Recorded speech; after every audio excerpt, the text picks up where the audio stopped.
want the power. What kind of power? Union power. 100 years after the largest strike in Canada's history, workers are still shouting for their rights. They're wondering what has changed since that deadly strike of 1919. 100 years ago, workers stood together in a demonstration of solidarity the like Canada hasn't seen since. Workers came together because they wanted a living wage, they wanted safe workplaces, and they wanted to be heard and respected by their employers and government. And 100 years later, those are things we're still wanting. Of course, after the strike, workers got certain rights to paid vacation, shortened workdays, health benefits, and access to unions. But many say the movement hasn't come as far as it should. This summer, countless numbers. There's maybe at least 4 or 5 women who were fired because they're pregnant.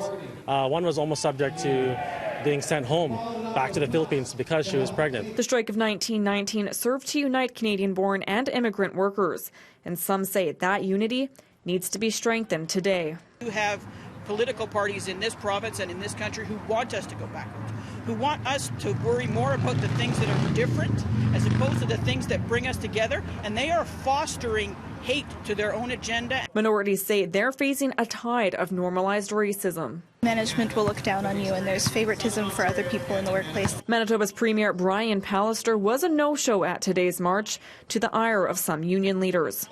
Another theme of today's Labor Day action was putting fairness on the ballot. The Manitoba Federation of Labour is encouraging voters to get out to the provincial polls next week and to the federal polls on October 21st. In Winnipeg, Stefanie Lasuik, City News.